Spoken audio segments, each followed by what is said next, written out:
So hi, Hello. I'm here with my good friend from the land of reality, UK. I Tim, don't know, is that real? it's your second time in Estonia, and I'm really glad that you're back here. Oh, thank you for having me. And for the people out there who don't know you that well, what can you tell them about yourself? I know you have a lot of alter egos, but let's start with the blues guy. Well, I guess I'm a travelling blues man, some sort of weird hobo, Jack Kerouac-esque character that travels around the world, appearing from time to time in certain places like Brno for an evening, and then disappears and goes off somewhere different again. Been touring for like 9 years or so now, so it's pretty much travelling blues man, I think is what it should say on my passport. Something you told me the other night, which really amazed me, that you already had 100 gigs this year in 5 months. Yeah, it's been a busy year. Okay. It's been a really busy year. I've been on tour since the start of the year. I had a few weeks off for Christmas, and pretty much it's been a busy 9 years. Made a lot of shows in the last 9 years. But before you started this troubadour thing, were you in any bands or? Yeah, I used to be in a heavy metal band, sort of sludge metal band. That looks about right. Called Among the Missing, and then prior to that I was the straight edge guy in a hardcore band, Right. and stuff. And I've done prog bands, I've done all sorts of different types of music over the years. So it's I just love music. I think that's the problem. This is your whole life. This is what you do. Yeah. Travel and play music. Yeah, I'm so goddamn determined. I think that's just like I just won't give up. It's just like just a case of just so goddamn determined to do music. It doesn't matter if I've got no money or I'm dying of a fever. I'll carry on. I will keep going. Things need to be hanging off. In fact, I even did a tour with a broken wrist. Really? Yeah, I did a tour where I broke my wrist. A friend of mine stood on guitar for the first 3 days, and then after about 3 days, it was like a 2.5 week tour. And after about 3 days, I started to get movement back in my fingers. So I sort of every night I would take the get one out. Anyway, I would take the pick out of my pocket. Yeah. And I would take the pick, squeeze my fingers shut, put tape around my fingers so that I could. And this was I presume it was a painful progress. Yes. Playing like that. But I managed it. Okay. It only shows your passion and love for music. So I'm a bit crazy. But you're working on, right now you have these 2 different kind of projects you're working on simultaneously, or? Yes, I have TCH and Tim Holehouse. Tim Holehouse being just my normal name. Yeah. TCH is actually my initials. It was originally called Timothy C. Holehouse, but people kept on getting them mixed up, so I put it down to the initials. And that is a sort of drone ambient post-rock, I guess. Some people have said folk. It's a sort of very undefinable, very atmospheric sort of filmic music project that I've been doing for the last 7 years. But I'm killing it off at the end of the year, so to do something new. But it's been a lot of fun doing it, but that's really a side to the blues thing, which is what I do.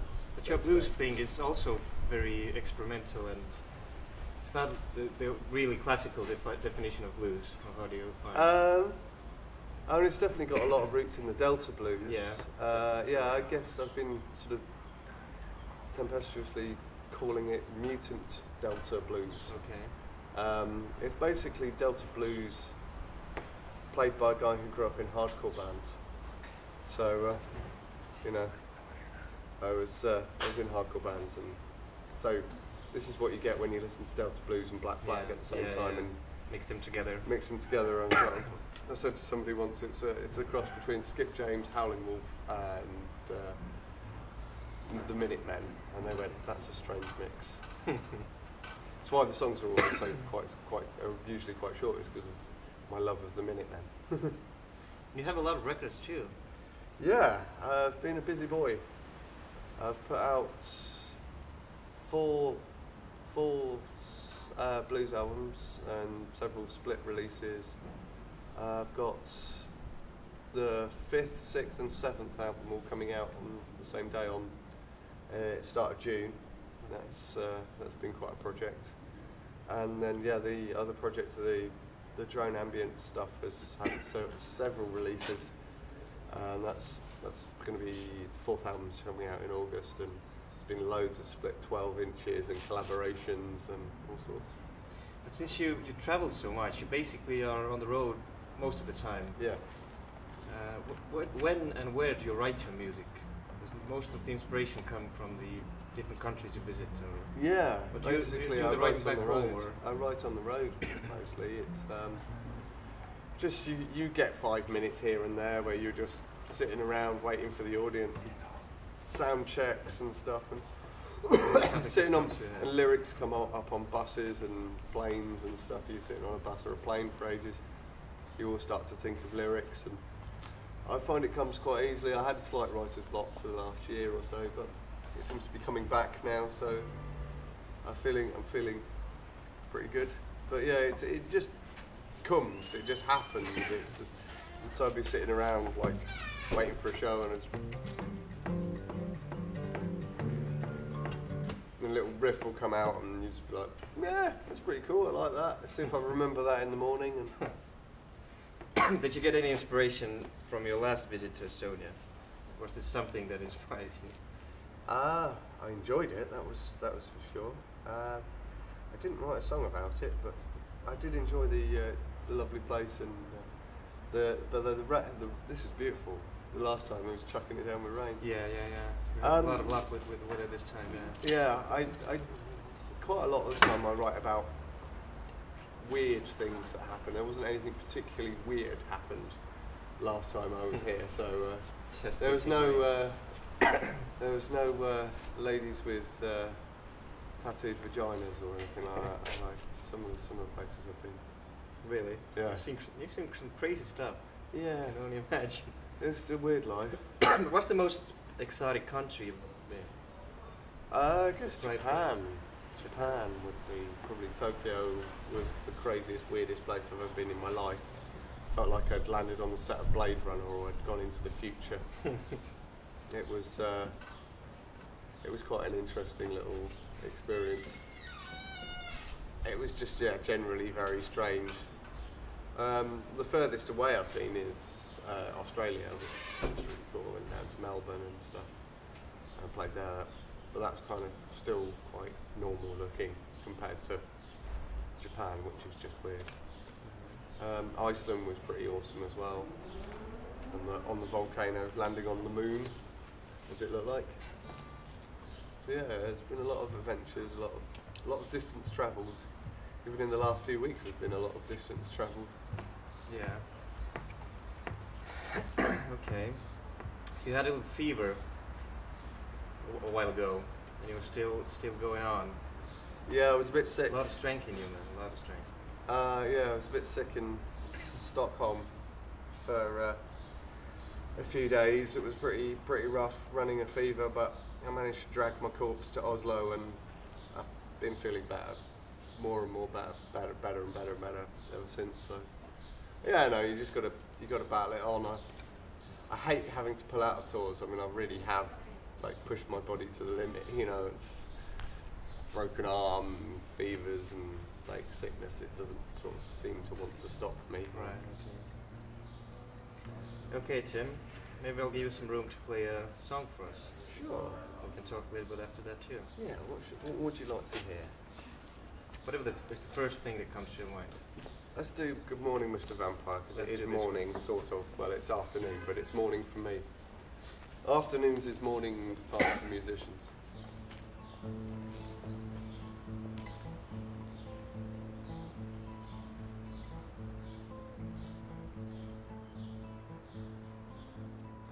Daybreak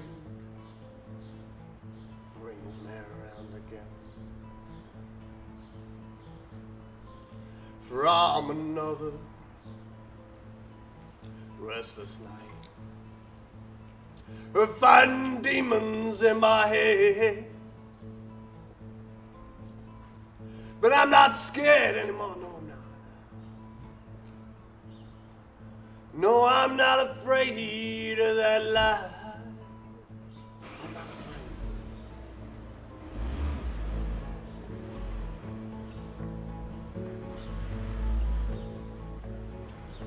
Good morning, Mr. Vanderbilt. You're sleeping like you're dead. Good morning, Mr. Vanderbilt. It's time to face the living world.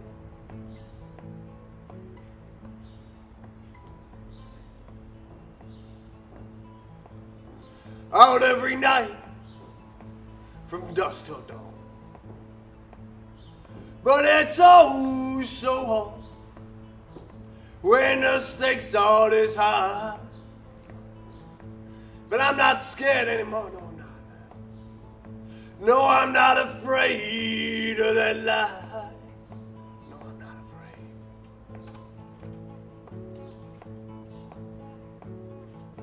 Good morning, Mr. Vanderbilt. You're sleeping like you're dead. Good morning, Mr. Vanderbilt. It's time to face the living world. Good morning, Mr. Vampire. Good morning, Mr. Van. Good morning to you all. Aita. Cheers. Thanks. No worries. It kind of sums up the morning of a vampire. Yeah, that's because I am a vegetarian vampire. Tim, do you have any time to listen to music too? Is there a moment in your life back at home when you just put a record on and...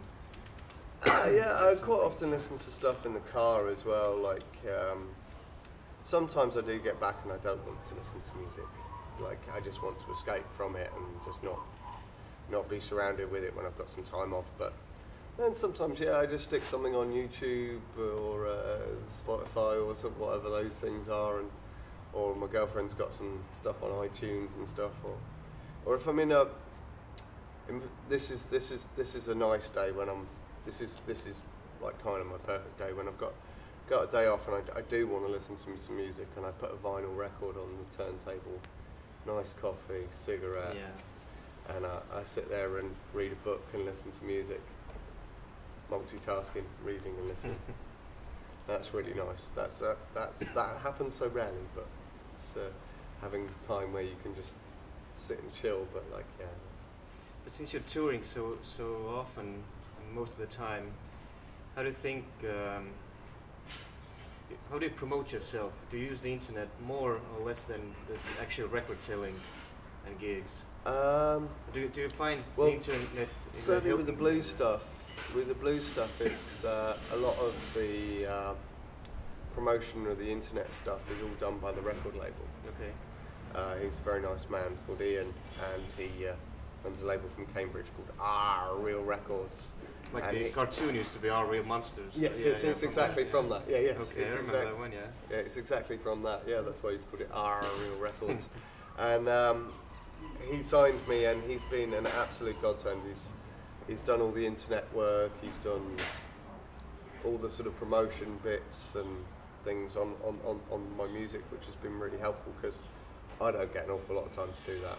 I mean, I occasionally update my Facebook on my website. That's about it. And write a little blog now and then, but I just don't get the time to do all that sort of stuff. So most of the time I'm booking gigs or playing gigs, you know. Yeah. So he's been really good. Hopefully the website should be fixed a bit better soon so that everybody can buy all the records on his website and my website. But yeah, mainly I sell more records from touring, and he sells more from the website, so, and internet downloads and all that. So there's a balance between yeah. Before, when we were having coffee, you told me a very interesting story about your hat. Oh, the magic hat with a hole in it. The magic hat. You always have the same hat. See that? It's got a hole in the hat. It's a hole in the hat and the rain's coming in. Yeah, I used to have a baseball cap, and I was telling Larry earlier. And a friend of mine, I used to be like, I looked more like a trucker when I started, and my friend decided to set fire to my hat while it was on my head. So we put it out. I turned up for a tour with my friend Paul Stapleton, who goes under the name Pog, really awesome musician, and he said, "You haven't got a hat, where's your hat?" And I said, "Oh, I've just got set fire to," and he was like, pulled this hat out of a box, put it on my head, and he said, "It's a perfect fit. Carry that hat around the world." But I feel like it might be on its last limbs. It's got holes all over it. It's looking very authentic though. It surely does, yeah. Traveling blues. But there was one time when the hat kind of lost you. Or did you lose the hat, or did your hat lose you? I lost the hat, and it found me again. It did. Left it in Czech Republic, and it made its way back in the post. She can't say anything. Oh, so cute. Shall I just play another song then? Maybe, yeah. Yeah. Yeah. Right. What should we do? We can just edit and mix it up anyhow we want later. Sure. We can make you beautiful. Yeah, lots of Photoshop on this job. Yeah, we can even sew the holes in the hat.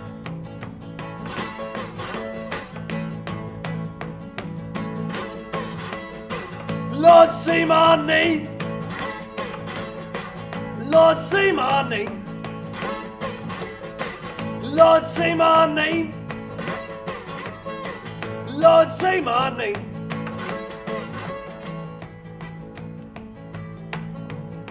Well, Lucifer came on the seventh day. He said, "Son, your soul is mine." But I said, "Lucifer, please, oh Lucifer, please, not before I'm old and gray. 'Cause I just need you, oh yeah, I just need you to say my name. Lord, say my name. Lord, say my name. Lord, say my name."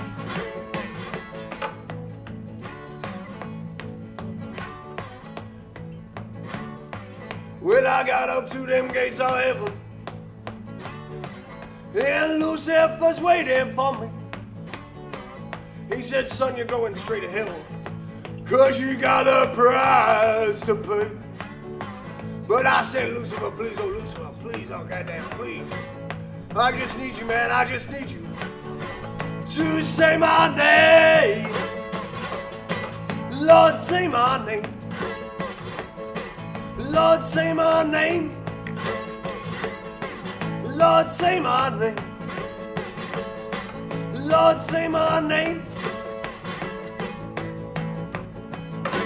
Lord, say my goddamn name, motherfucker." Cheers. Aita.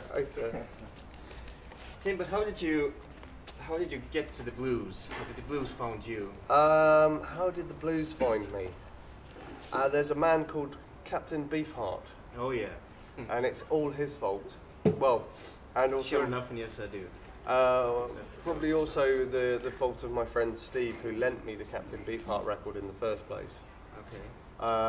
My friend let me Trackmaster Replica when I was 13 years old, and he just thought I'd like it. He seemed to think I was the sort of guy that would dig this shit. And I listened to it, the first time I listened to it, I was completely bewildered of like, what the hell is this? Yeah. I mean, it's not the most normal record you'll ever hear, is it really? And it, you know, 13-year-old boy just listening to it going, what the hell is this? This is fucking strange.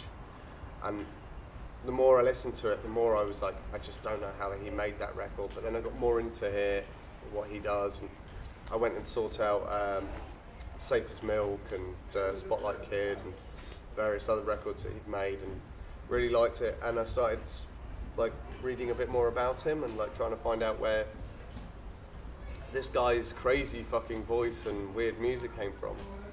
And he was discussing like the blues, and he said, you know, a lot of what I do is based in the Delta blues.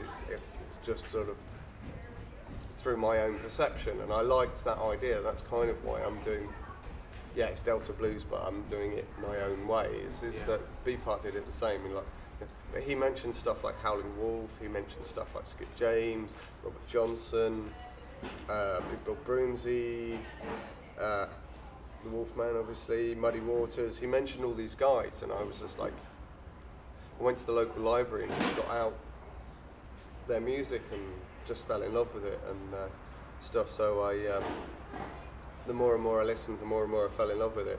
But I was also in sort of hardcore, so it was like you can't listen to hardcore punk all the time. So it was like a nice sort of yin and yang thing. So that kind of turned you away from the metal scene or the hardcore it scene? never really. No, I still love all that stuff. I think a lot of the. I just like good music. The more music I discover, the more stuff I listen to.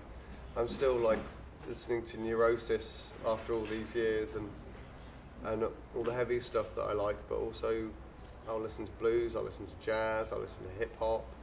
Not all of the hip hop's for me, but you know, there's only two types of music in the world: good music and bad music. And what you view as good music and what you view as bad music is entirely your decision. Absolutely. I'm pretty sure there's some people out there that think my music's pretty bad, but there's also an awful lot of people who think it's very good. So, cool, excellent, you know. Okay, but do you enjoy playing alone, or how about collaborations and studio projects? I do like collaborating with people when it works. I think you know as well. You almost instinctively know when something's going to work. Yeah. Did a record with my friend Ashtoreth. It's a collaboration, 12-inch vinyl, and we wrote it in a day. We just literally have this almost sort of telepathic knowledge. And there's a band, Banana Pill, from Helsinki. I've jammed with them several times, and we've got a CD coming out of the best bits of our jams and stuff. I think you just kind of know when somebody's perfect, when it works, and then you know when it's not perfect and it sounds shit. Yeah. I've got a drummer in the UK, and he's unfortunately I wanted to bring him out on a few more tours, but he's had to go in for an operation on his ears, and we just work really well together. It's like almost sort of telepathic sort of knowledge of when he knows when I'm going to change, because I don't play in a very standard way. Yeah. He knows when I'm going to change. He knows all my little quirks and stuff. Okay. It must be difficult to find another person who can think exactly the same way as you do. Yeah, I mean, he was in my metal band, so he knows me really grew up well. Together, basically. Yeah, so we kind of know each other, and it's almost like that sort of almost telepathic sort of knowledge of like, he knows when I'm going to go off and do like, oh, I feel Tim's just going to do some sort of crazy solo to pull it back and stuff. Mm-hmm. Yeah, really great little drummer. Yeah, because collaborations have to support each other, not to overplay one another. So yeah, that's so key to less is more. Less is more, yeah.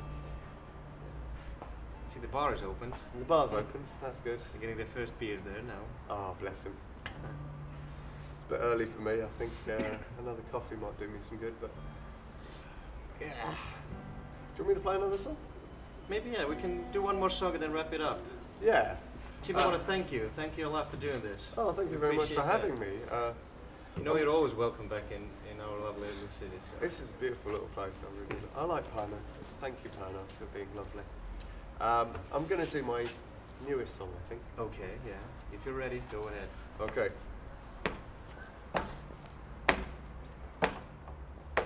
Oh, by the sea, I was born and raised. Oh, by the sea, I was born and raised. Oh, by the sea, I was born and raised. Oh, by the sea, I was born and raised. Oh, by the sea, I was born and raised. Oh, by the sea, I was born and raised.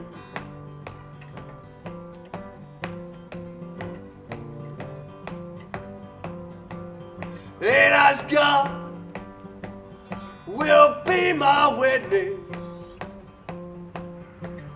I would hope each and every day.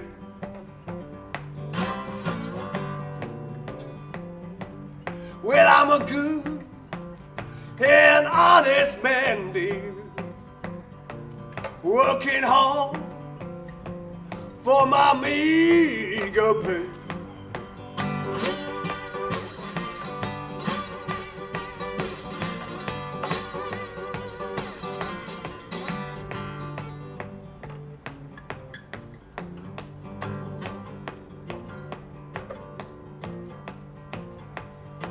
So I hit the road, dear.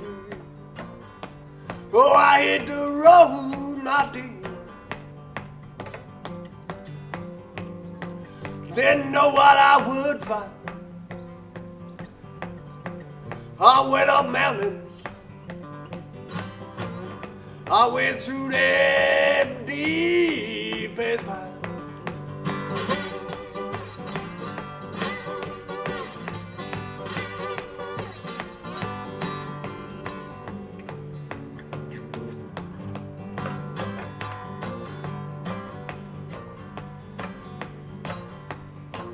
So when my time comes, oh yeah, when they bury me 6 feet under. Oh, when my time comes, and they bury me 6 feet under. Tell them, dear, at least I try. When they take my soul right up to heaven, say, my God, forsaken soul. But by the sea I was born and raised. By the sea I was born and raised. Oh, by the sea I was born and raised. Oh, by the sea I was born and raised. Oh, by the sea I was born and raised. Aita, thank you. Thank you, Tim. Good. Cheers, guys.